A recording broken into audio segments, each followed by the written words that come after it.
Good evening and welcome to Hallam News at 6. I'm your host Nathan Evans. And I'm Kirsty Kirkland. We start tonight with the industry that gave the Steel City its famous name.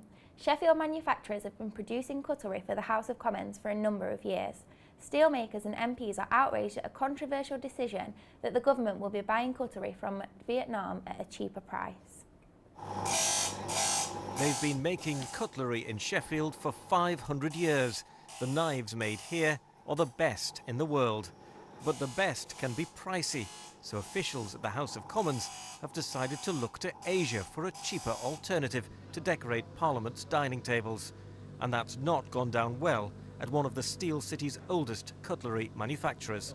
The government helped pay for a trip out on an export venture to Singapore in December so that I could then go out and export cutlery, and the House of Commons thinks it's okay for them to import it. It just doesn't make sense. And I'd really like to know if the ministers, especially Mr Cameron, intends to change his car now and start driving a Suzuki or maybe a Kia. Angered that stainless steel could be imported from Vietnam, Sheffield MPs have called for Commons buyers to think again. Even Geoffrey Chaucer mentioned Sheffield cutlery in his Canterbury Tales. That's how long the tradition has been going. We're very, very keen as Sheffield MPs to make sure the knives and forks in future in the Palace of Westminster do come from Sheffield and say on them, made in Sheffield. The House of Commons says a change would provide better value for money. But the man who acts as an ambassador for cutlery makers in Sheffield says buying cheap imported products is a false economy. Buy quality, buy something that's going to last, and you'll find that the cost in the medium term is a far better value than the immediate price that you pay from Vietnam. I don't care if it's cheaper, they can have it. Go for quality every time. If it's cost effective, then why not? We've taught everybody else how to make steel and now we're letting them make it for us. It's a crime. Manufacturers in the Steel City say they will put forward an attractive alternative if asked to tender for the new cutlery contract. Knives on any parliamentary dining table, they say, should be stamped made in Sheffield. Ian White, BBC Look North. Sheffield Hallam students are encouraged to vote this week for their chosen candidate for the 2017-18 full-time student officers. Candidates face a week of campaigning with fellow students able to vote on campus or via shoe space. The university are hoping to beat their voting record with a target of 89% of students participating. Results are revealed this Friday live at the Hub during an Oscar-style awards evening. Sheffield Company Approved Foods has this week won a British Recycling Award for its business that sells foods that are either close to or past best by dates.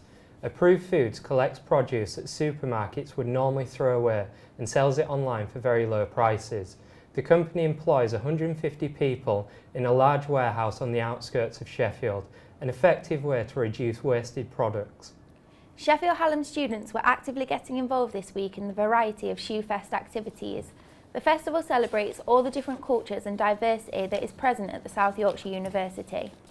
Shoefest is a week-long celebration of the talent found within Sheffield Hallam's students and staff. The festival shows events daily, including live music, dance, film screenings and crafts, to name a few. It is a chance for cultures to come together to learn things from around the world, embracing diversity and language differences. The Shoe Fest, like we call it as Sheffield Hallam University Fest, which is organised for the Sheffield Hallam people and by the Sheffield Hallam people.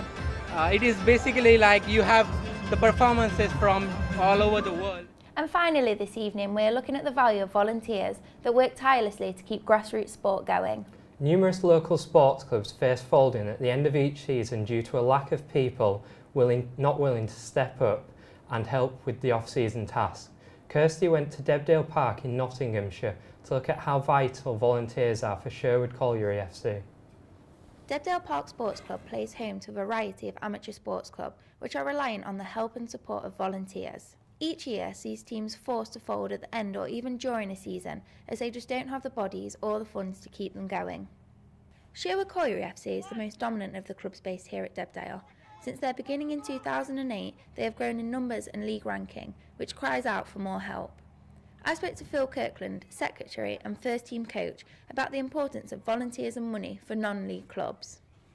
Our club, and like most clubs in the area and at this level of football, rely heavily on people giving up the time free of charge. They come down, on nights like tonight, Tuesday nights after work, and give up their weekends, not only on match days but also for the running of the club and fundraising as well, of course, which is very important. The local FA do what they can, but my big bugbear is the amount of money at Premier League level, and the professional game just doesn't filter down to this level at all. In a time where the football industry is inundated with cash, it feels that more could be done for these non-league clubs, where talent and love for the game is getting lost and overlooked. I asked Eddie Pearce, chairman of the Central Midlands League, for his opinion. I think non-league football is absolutely crucial.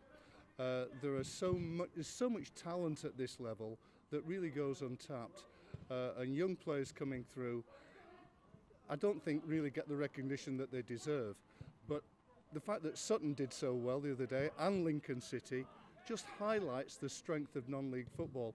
Sherwood will finish this year third in the Central Midlands League, and as the promotion battle will clearly be on next season, the club will be more than ever reliant on its volunteers, fundraisers and the continued community support. This has been Kirsty Kirkland, Hallam News. Thank you for watching Hallam News at 6. I've been Nathan Evans. And I've been Kirsty Kirkland. We'll see you next time. Good night.